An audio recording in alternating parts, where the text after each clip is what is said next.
Qala Imam Ibn Athaillah Sakandari rahimahullah ta'ala nafa'ana Allahu bihi wa bi ulumihi wa bi ulumi masyaikhihi wa talamidatihi fi daraini amin ila anqal. Hikmah yang ke-98. Mata au hasyaka min khalqihi fa'lam annahu yuridu an yaftah laka babal unsi bihi. Au hasyaka dari kata wahsh. Wahsh itu enggak tenang. Makanya namanya ada binatang wahsy, binatang liar yang ada di hutan. Kalau wahsy itu enggak tenang. Beda lawannya wahsy namanya ahli jinak. Kalau Anda ketemu dengan kijang jinak atau sapi jinak, Anda duduk dengannya tenang. Tapi kalau sapinya enggak jinak, kuda yang sudah jinak, Anda enak dengan dia. Tapi kalau kudanya enggak jinak, bisa kena tendang. Maka kalau Anda duduk dengan kuda yang tidak jinak, nyaman atau enggak? Bingung, jangan-jangan saya digigit. Atau ditendang. Wah, nendangnya aman itu, lumayan itu. Ini wahsh. Maka ada di saat kita merasa, jadi wahsh itu adalah kita tidak tenangan. Kapan Allah menjadikan dirimu tidak tenang di saat berurusan dengan makhluknya? Fa'lam, maka katailah sesungguhnya Allah telah membuka pintu ketenangan batin di saat berurusan dengannya, dengan Allah. Kapan Allah menjadikan dirimu tidak tenang berurusan dengan makhluknya, maka sesungguhnya Allah telah membukamu pintu ketenangan dengan Allah. Tenang batin kita dari Allah, kita hanya bisa mengusahakan. Alangkah banyaknya orang yang Masya Allah dengan Allah tenang. Imamnya baginda Nabi, ya Bilal arihna bis salah, tenangkan hatiku dengan sholat. Maksudnya kapan sholat tiba ya Bilal. Jadi Nabi kalau sudah masuk waktu sholat tenang. Nah kalau orang tenang kepada Allah, senang kepada Allah, rindu kepada Allah, lihat kepada selain Allah menjadi tidaknya. Saya buat contoh. Anda yang lagi punya anak di pondok, mau kunjung anaknya, kangennya luar biasa, sebulan nggak ketemu. Anak kurang menggigit kayaknya. Anda kangen sama suamimu,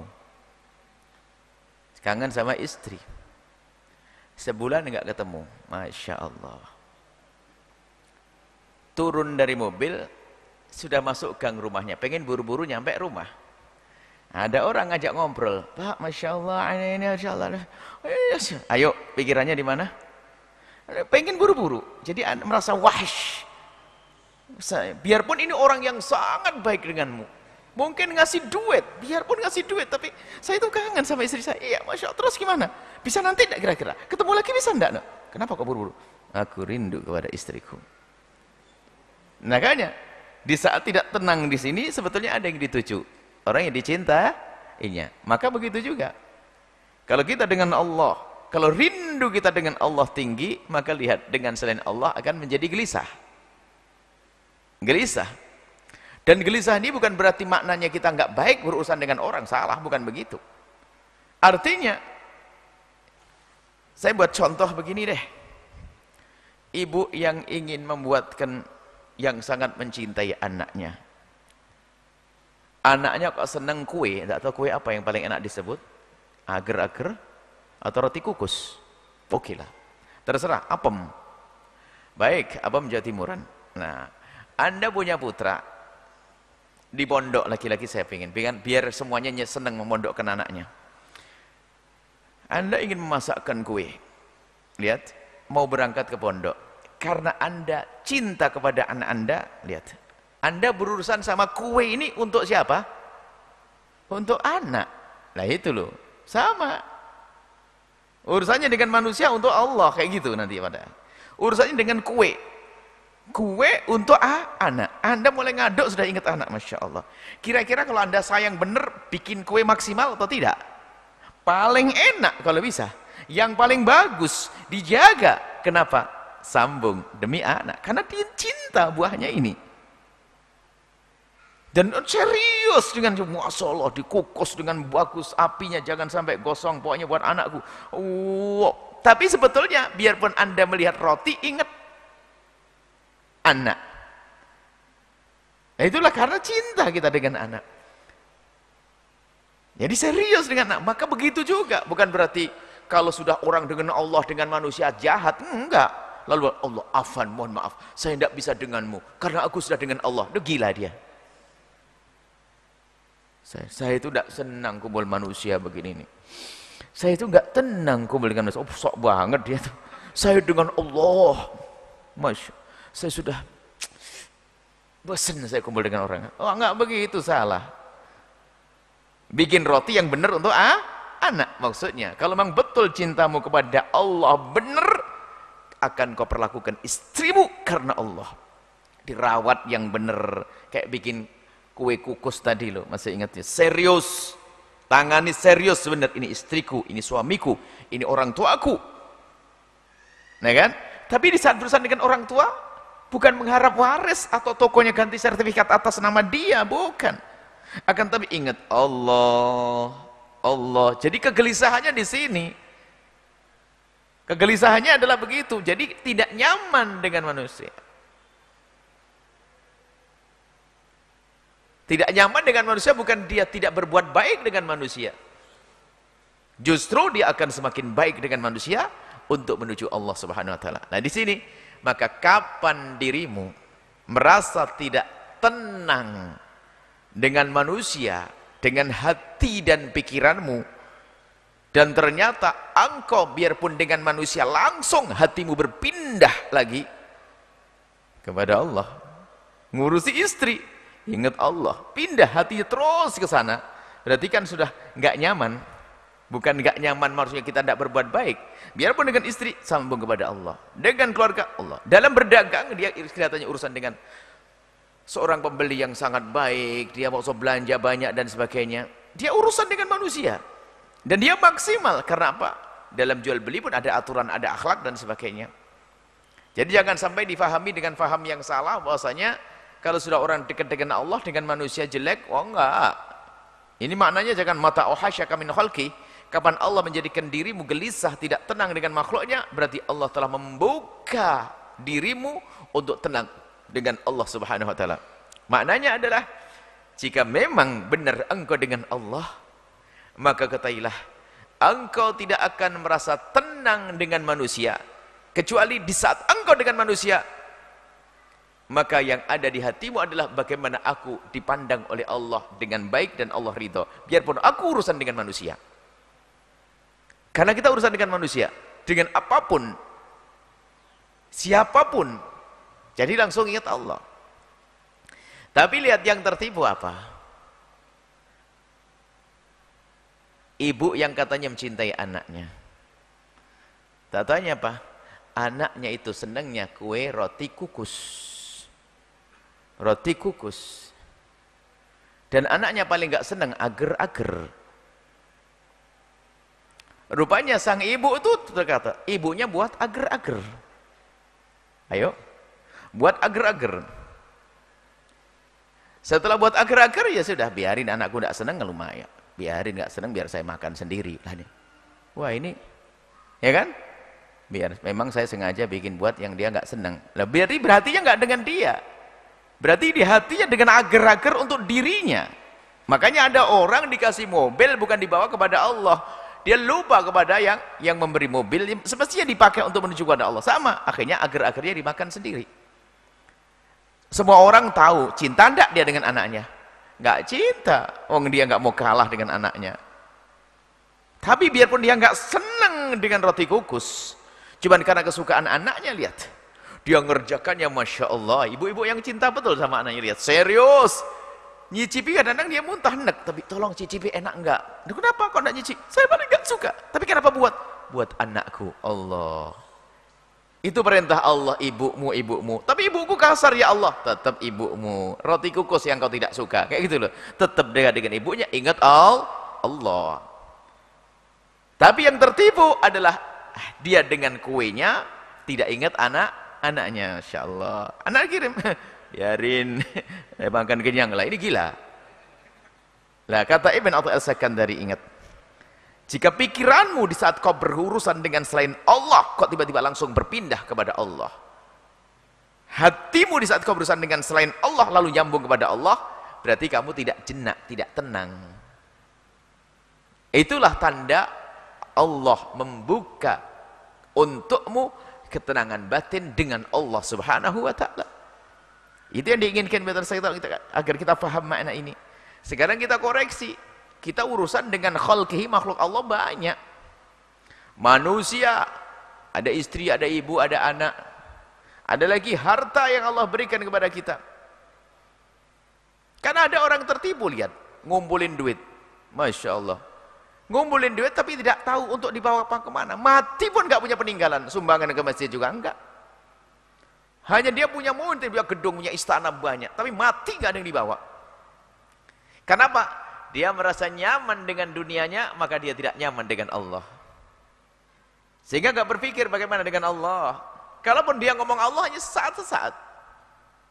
Tapi sebaliknya, lihat, kalau sudah hatinya dengan Allah, biarpun dia berkecimpung dalam dunia bisnisnya, urusan dengan sejuta karyawannya, maka ketahuilah semua yang ia lakukan untuk menuju kepada Allah. Bukan saja urusan bisnis, dia akan berpikir, dari keuntunganku ini akan aku bagikan untuk kebaikan 50% misalnya. Selebihnya akan aku kembangkan.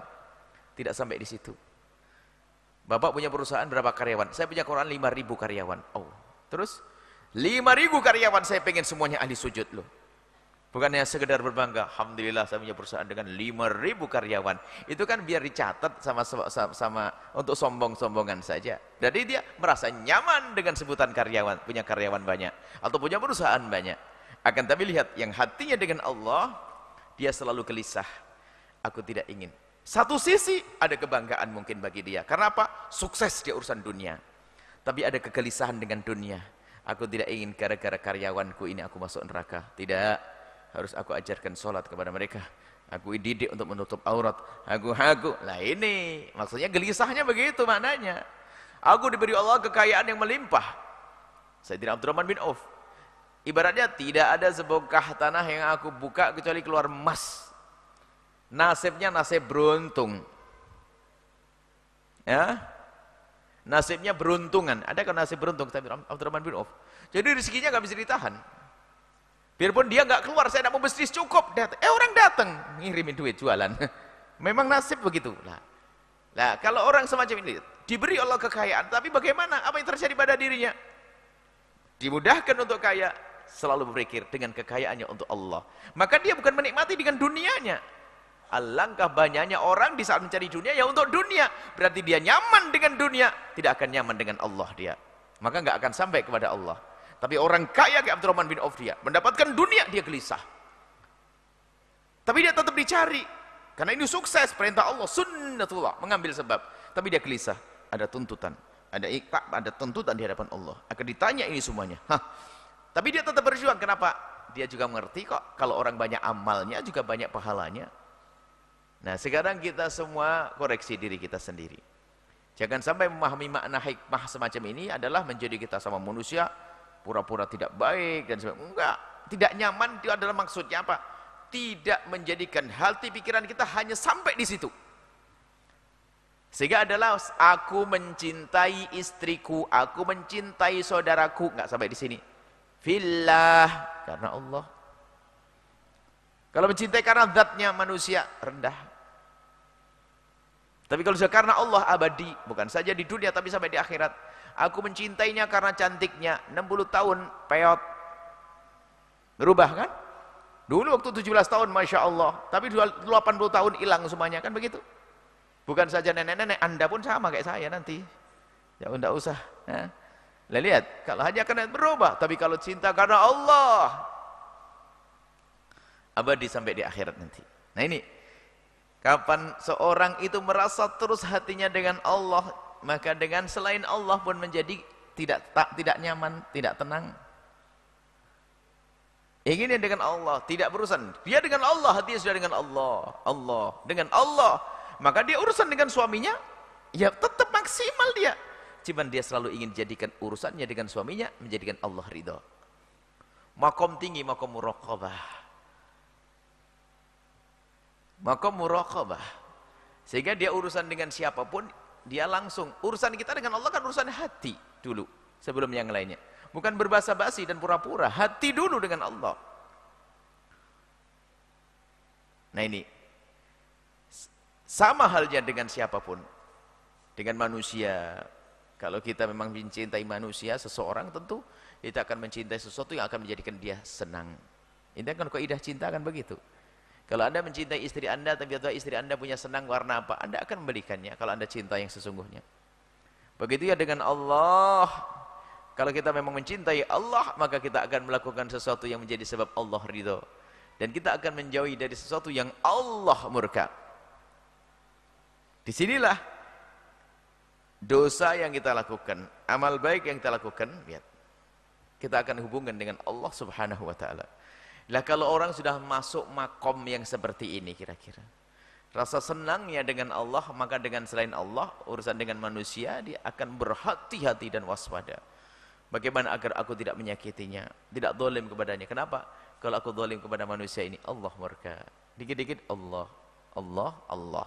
Sehingga betul dikatakan ma ra'aitu syai'an illa wa ra'aitu Allah fih. Fi bukan di dalamnya, tidak aku melihat sesuatu kecuali yang aku lihat adalah Allah. Dan aku tidak akan semakin baik kepada pasanganku kecuali karena aku melihat Allah. Dan aku tidak semakin berbakti pada orang tuaku kecuali karena aku melihat Allah. Ingat loh, melihat Allah. Ada orang berbakti pada orang tuanya melihat tokonya, sertifikat yang dijanjikannya, kunci mobilnya, hati-hati, pengkhianat. Tapi kita berbuat karena Allah. Kalau sudah seperti itu, kira-kira apakah ada seorang suami nempeleng istri kira-kira? Apakah ada seorang istri berani tolak pinggang depan suami? Karena dia tembus pandang hatinya langsung kepada Allah subhanahu wa ta'ala. Sehingga dikatakan di sini, uns billah. Merasa senang, nyaman, bahagia. Sehingga di saat duitnya hilang, nggak gelisah dia. Oh hilang, ya Allah, insya Allah diganti oleh Allah. Karena hatinya sudah dengan Allah. Dia merasa nyaman dengan Allah. Dengan keberian si fulan dan fulan, dia langsung misalnya. Bahkan di saat baginda Nabi SAW, ada yang meninggal dari putra beliau, Sayyidina Ibrahim. Nabi menangis sesaat sebagai manusia. Tapi langsung ingat Allah. Al-ain tabki. Tetap mata bisa mengeluarkan air mata. Tapi hati tidak akan melakukan kecuali yang diridhai. Tapi aku tidak akan boleh melakukan. Wal qalbi hazan. Hati merasa sedih atas meninggalnya Ibrahim, Sayyidina Ibrahim, putra beliau, putra Rasulullah SAW. Tapi aku tidak boleh melakukan kecuali yang diridhai oleh Allah Subhanahu Wa Taala. Nyambung kepada Allah. Biarpun dapat musibah. Jadi masalah sedih manusia, wali pun sedih. Imamnya aulia Nabi Muhammad sedih waktu Sayyidina Ibrahim, netizen nangis. Jadi kalau masalah menangis bukan kerjaan perempuan tuh. Laki pun bisa menangis, baginda Nabi Muhammad nangis. Kadang-kadang marah, wah nangis kayak perempuan. Laki-laki mewek juga banyak sih, mewek laki-laki. Tapi Nabi dengan tetesan air mata, setelah itu ada kalimat yang indah. Mata bisa mengucurkan air mata. Hati bersedih, tapi aku tidak boleh melakukan kecuali yang diridhai oleh Allah. Nah ini kan, jadi urusan dengan manusia harus normal kita ini. Maksimal. Justru maksimal kita ini yang diinginkan atau oleh Sakandari, maksimalmu dengan manusia ini adalah bukan untuk urusanmu dengan dirimu sendiri, tapi dengan Allah. Contoh, basa-basi sosial. Kan begini bahasa sosial, nggak kenal Allah. Kalau ingin dibaikin oleh tetanggamu, maka baik-baiklah dengan tetanggamu. Gitu tok. Baiklah dengan tetanggamu, biar nanti kalau kamu pergi, rumahmu juga dijaga oleh tetanggamu. Kok cuman segitu tok? Kalau kamu merasa sakit dicubit, jangan nyubit orang. Itu udah urusan. Kalau Islam enggak. Dengan Allah. Man kana yu'minu billahi wal yaumil akhir falyukrim jarah. Kalau orang beriman kepada Allah dan hari akhir, menghormati tetangga. Menghormati tetangga bukan ingin dibalas. Coba kalau Anda lihat lagi loh, dengan manusia ini, kalau Anda urusan dengan manusia tidak ada arah kepada Allah, Anda akan gelisah dengan manusia. Anda membantu seseorang karena Anda ingin dibalas. Nunggu-nunggu giliran enggak dibalas, kurang ajar, enggak tahu diri. Loh, gelisah kan? Kecewa kan? Tapi kalau Anda membantu karena Allah, tenang. Nggak dibalas, alhamdulillah. Kan memang saya membantu, terserah dibalas nggak dibalas.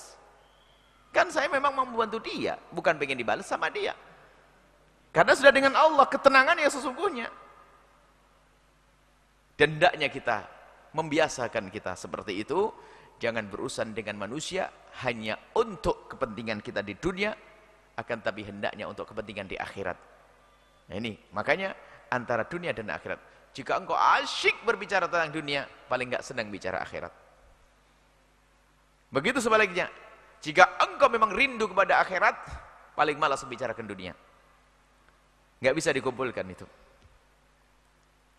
Tapi kan saya harus ngurusi bisnis. Enggak mungkin. Kalau memang kau ahli akhirat, biarpun urusan bisnis, pasti ujung-ujungnya ngomong akhirat. Enggak bisa tidak.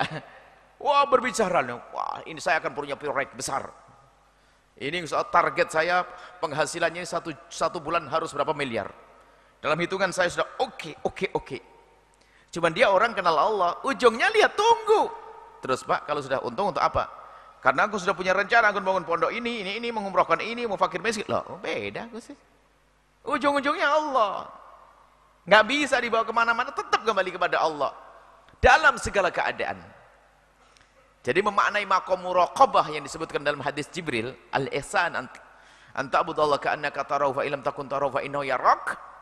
Enggaknya engkau menyembah beribadah kepada Allah seolah-olah engkau melihat Allah, dan di saat engkau tidak bisa melihat Allah, dan memang kita tidak bisa melihat di dunia, di surga dan baru melihat, akan tapi sadari oleh dirimu kalau Allah selalu melihatmu. Ini maqam tinggi, maqam muraqabah.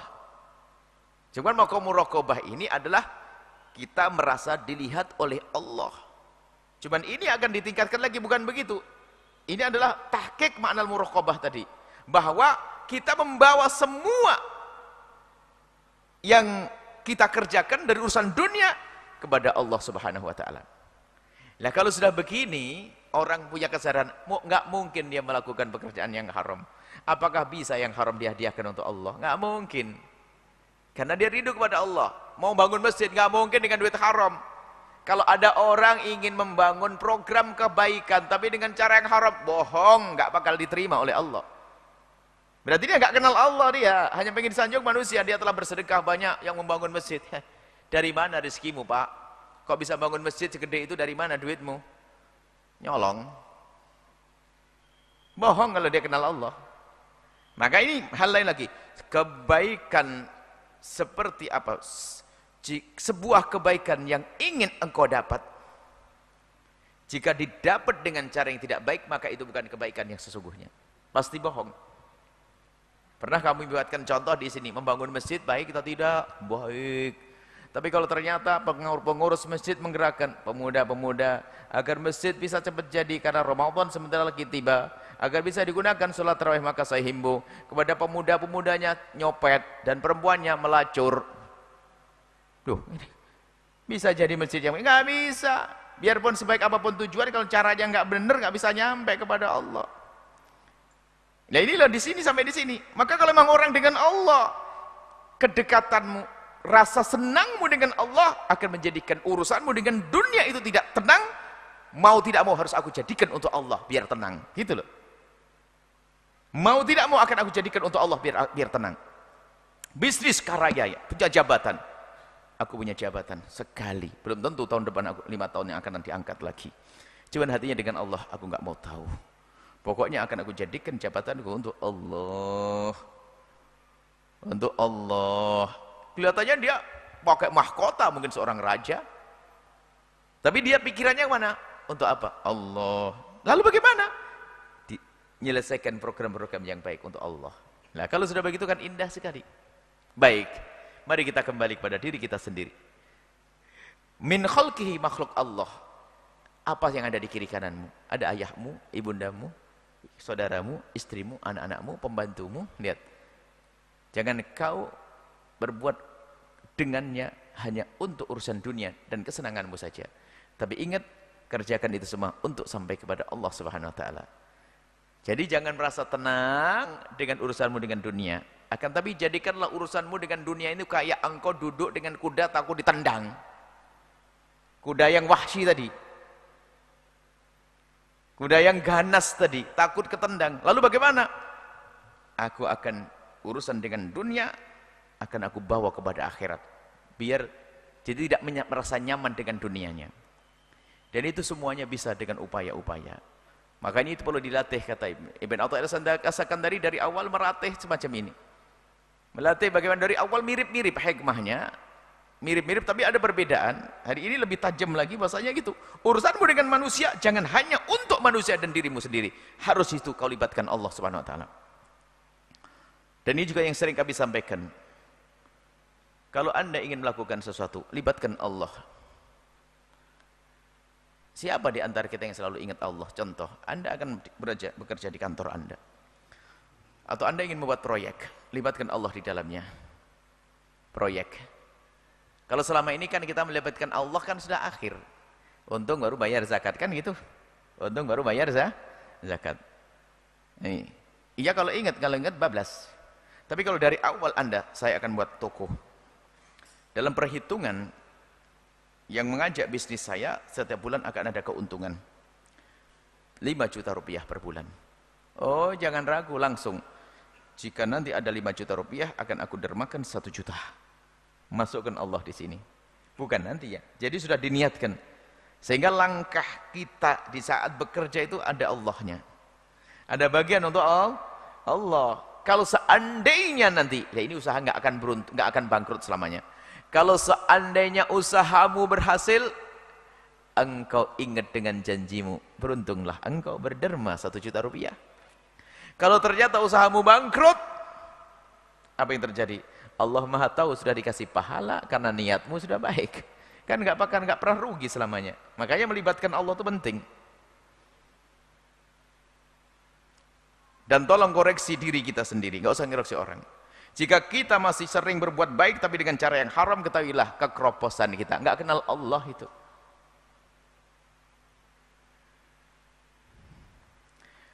Anda senang kue, saya bab kue saja, kayaknya malam-malam ini belum ada makan. Saya juga belum. Makanya saya ngomong kue terus tadi. Jika Anda senang dengan kue, lalu kali kue kukus, bukan berarti saya hobi kue kukus, nanti semua ngirim ke kukus ke saya. Hanya saya ingat saja, kue kukus. Jika ada orang menghadiahkan kue kukus kepada Anda dengan yang baik, bagus, Anda akan senang.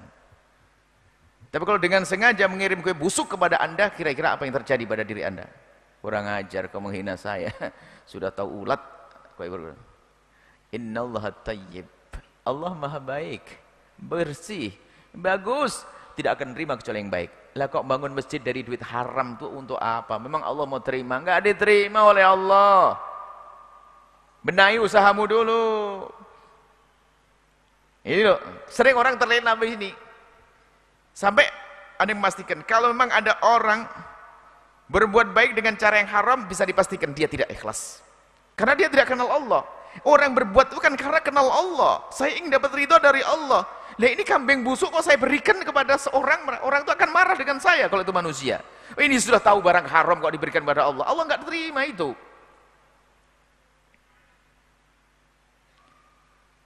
Tapi kan saya ingin berbuat baik. Berbuat baik tidak harus memberi. Membenahi ekonomi itu sudah baik. Saya ingin hijrah dari haram ke halal. Jangan bicara sedekah dulu deh. Tapi Buya, ini modal saya kalau sampai modal yang haram saya keluarkan, bisnis saya macet. Saya tidak bisa bantu pondok Al-Bahjah. Yang bantu yang lain nanti, bukan Anda. Yang penting Anda selamat dulu, baru nanti kalau sudah benar bantu ke pondok. Urusanmu haram masih banyak membantu ke pondok. Saya nggak tahu, tapi Allah tahu. Kalau saya hanya terima kasih, pondok jadi, tapi Allah kan Maha tahu. Seperti itu. Jadi jangan sampai urusan kita dengan dunia, kita putus dengan Allah. Akan tapi hendaknya kita gelisah dengan dunia yang Allah berikan kepada kita. Gelisah langsung kita pindah kepada Allah. Berarti dibuka oleh Allah kesenanganmu dengan Allah. Kalau sudah dibuka kesenanganmu dengan Allah, apa yang terjadi padamu? Saya ingin berbuat yang Allah senang. Ini akan melakukan sesuatu yang bikin Allah senang.